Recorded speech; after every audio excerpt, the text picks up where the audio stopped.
She had been dying for 3 days before anyone noticed. Not because her neighbors were cruel people, not because the mountain had swallowed her whole, but because Evelyn Mercer had spent 2 years teaching everyone around her that she didn't need a single soul, and they had believed her. So when the blizzard came down from the northern ridge like something ancient and furious, when the firewood ran out and the walls began to groan under the weight of 4 feet of snow, nobody came. Nobody knocked. Nobody looked twice at the little cabin on the far side of Howler's Valley. Nobody except one man who noticed what was missing, not what was there. If you've ever been too proud to ask for help, or if you've ever been the only one who stopped when everyone else kept walking, this story is for you. Stay with me until the very end, and drop the name of your city in the comments right now. I want to see exactly how far this story travels. The winter of 1887 arrived the way bad things often do. Not all at once, but in pieces small enough that you could almost convince yourself it wasn't happening. First came the cold, sharper than usual for October, biting through wool coats that had handled 20 previous winters without complaint. Then came the clouds, not the soft gray curtain that meant 2 or 3 inches and a quiet afternoon, but a hard-edged wall building itself along the northern ridge of the Blackthorn Mountains, purple-black and moving slow the way a serious storm always moves, like it has nowhere urgent to be because it knows it will get there eventually. Old men in Coldwater Creek said they hadn't seen clouds like that since the winter of '71, and they said it with a particular look in their eyes. Not fear exactly, but something close to respect. The kind of look a man gives a river that has flooded before. Evelyn Mercer saw the clouds too. She was splitting kindling in the yard behind her cabin when she noticed them, her axe pausing mid-swing, breath clouding white in the cold air. She was 28 years old, and she had the kind of face that had once been called pretty. High cheekbones, dark eyes, a mouth that had not smiled as much in the last 2 years as it once had. Her hair was pulled back in a practical knot, a few loose strands whipping sideways in the wind that had started coming down from the ridge. She was wearing her husband's old work jacket, 2 sizes too large, the sleeves rolled back 4 times so her hands could find their way out. Thomas had been dead 22 months. She didn't count the months anymore, not intentionally, but the number was always there when she needed it, like an unpleasant tool she couldn't bring herself to throw away. "Mama?" The voice came from the cabin doorway. "Is it going to snow?" Caleb was 6 years old and possessed of the specific genius of 6-year-olds everywhere, which was to ask the question that cut directly to the center of the thing, without any of the cushioning that adults wrap around difficult truths. He was standing in the doorway in his socks, which he was absolutely not supposed to do, his brown hair sticking up on one side from sleep, his eyes on the same clouds his mother was watching. "Get your boots on," Evelyn said. "You'll freeze your feet." "Is it going to snow a lot?" Caleb. Okay. He disappeared back inside and she could hear him fumbling with his boots. The left one first because he always did the left one first, a habit so consistent she had stopped noticing it until this moment, watching those clouds build on the northern horizon. She swung the axe again. The log split clean. The stack of firewood beside the cabin was not where it needed to be. She had known this for a week, but the knowing and the fixing were 2 separate things when you were doing everything alone. The garden had needed tending in September. The roof had needed a patch over the back corner where rain had been working its way in since August. Caleb needed new boots. His toes were pressing through the front of his old ones in a way that made her stomach clench every time she saw it. There were only so many hours in a day, and she was the only pair of hands. She should have ordered more wood from the Heller brothers in October. She hadn't, because the Heller brothers had offered her credit after Thomas died. Credit that came with a particular kind of softness in their voices that made her feel fragile in a way she could not tolerate. So she'd said she was fine. She had plenty. She would let them know if she needed anything. And the Heller brothers, being decent men who knew how to take no for an answer, had believed her. She was not fine. She did not have plenty. She split another log and told herself she had time. The storm was still on the ridge. She had tomorrow morning, maybe the afternoon. She could make 3 more trips to the tree line, maybe 4, stack it tight against the wall where the overhang would keep it dry. It would be enough. She believed this because she needed to. The storm didn't wait for morning. It came down from the Blackthorn Mountains sometime around midnight, and it came down hard. Not the gentle descent of a normal snowstorm, but a wall of wind and white that hit the valley like something thrown. Evelyn woke to the sound of it, a low, sustained roar she felt in her chest more than heard with her ears, and she lay still in her bed for a moment listening, counting the firewood in her head the way she had counted it 20 times already, as if the number might have changed. It hadn't. She had enough for perhaps 2 days at normal burning. In a blizzard like this, and she already knew from the sound of it that this was a real blizzard, the kind of storm the old men had been predicting with their particular respectful eyes, she could keep the cabin bearable for maybe 36 hours if she was careful, if she kept the fire small, if they wore everything they owned and stayed under every blanket they had. After that, she didn't think further than that. There was no use thinking further than 36 hours when you were 36 hours from a different set of problems. She got up, lit a candle, and checked on Caleb. He was asleep, curled tight in his blankets, his face peaceful in the way children's faces are when they don't yet know what their mother is carrying. She stood in the doorway of his small room and watched him breathe for a moment. Then she went to the fireplace and added one careful log, calculating as she did it, measuring the flame against the cold she could feel seeping through the cabin walls. She was shivering. She was always shivering these days, it seemed, but tonight it was worse, a deep cold that lived in the bones rather than on the skin. "We'll be fine," she said out loud, to no one. The wind hit the north wall of the cabin and the whole structure shuddered. Silas Boone woke at 4 in the morning the way he had woken at 4 every morning for the past 11 years. Not from habit, but from the accumulated weight of everything that needed doing before sunup. He was 34 years old, a widower of 3 years, built like someone who had spent his entire life outdoors, which he had.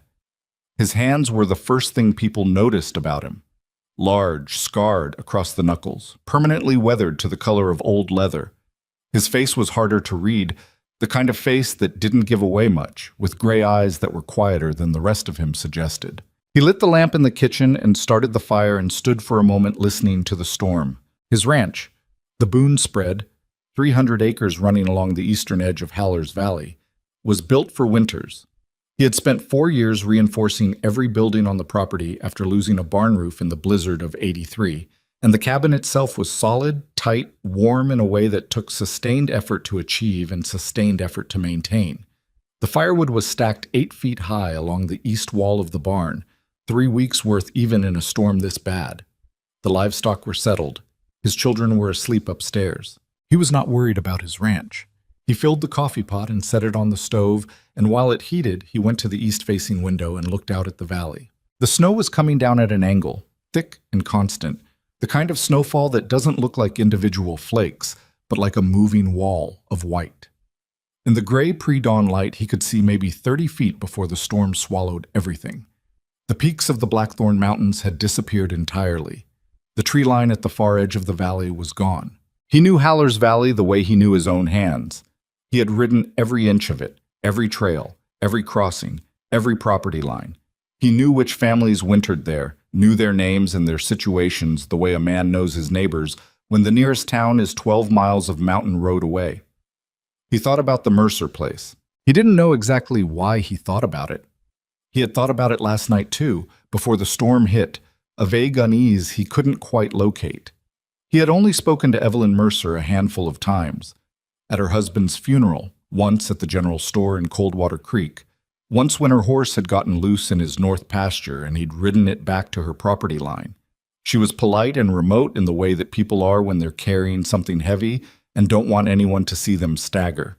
He had recognized it because he had worn the same face for about a year after his wife Clara died. He poured his coffee and stood at the window and thought about the Mercer cabin, which was on the south side of the valley, maybe 1.5 miles as the crow flies, maybe 2.5 miles by the trail that wound around the creek. There was something he was trying to remember, something from yesterday, before the storm. He stood there for a long time, the coffee getting cold in his hand. Then it came to him. The chimney. He had looked across the valley yesterday afternoon, sometime around 4 o'clock, when the storm was still building on the ridge. His gaze had swept the valley floor the way it always did, a rancher's automatic inventory of everything visible, and he thought he had seen, no smoke rising from the Mercer chimney. Not thin smoke, not cold smoke, but nothing.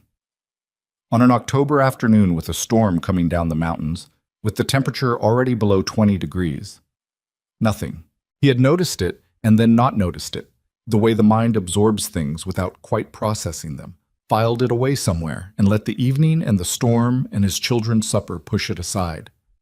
Now, at 4 in the morning, with a blizzard burying the valley, he stood at his kitchen window and thought, when did I last see smoke from that chimney? He could not remember seeing it yesterday morning. He was not sure he had seen it the day before. "Papa." His daughter's voice came from the stairs. "Is the storm bad?" Hannah was 9 years old, sharp and observant in a way that sometimes unsettled him, an old soul in a child's body. She was standing on the 3rd step in her nightgown, her dark hair loose around her shoulders, watching him with her mother's eyes. "Bad enough," he said. "Go back to bed." "You're thinking about something."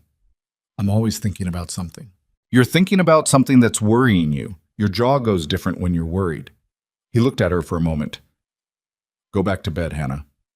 She went, but slowly, and he heard her stop at the top of the stairs and stand there for a moment before her bedroom door clicked shut. He stood at the window a while longer, and then he set his cold coffee down and went to the back room where he kept his heavy gear. His plan, if you could call it that, was rough enough that it barely deserved the word. Ride to the south side of the valley, check on the Mercer place, confirm that they were fine, ride home. Maybe an hour, maybe a little more in this snow. If the woman came to the door and looked at him like he was a nuisance, which she well might, he had seen that look on her face before, then he would apologize for the interruption and ride home and feel foolish and warm and grateful. The alternative was something he didn't want to think about directly. He dressed in layers, wool over cotton, leather over wool, then the heavy outer coat he reserved for the worst weather, the one with the extra lining Clara had sewn into it the winter before she died. He pulled on his boots and his hat and his gloves, and he went to the barn and saddled Buck, his most reliable horse, a 12-year-old gray gelding that had carried him through weather worse than this. Probably. The barn was warm with animal heat, the horses restless from the storm noise, shifting in their stalls.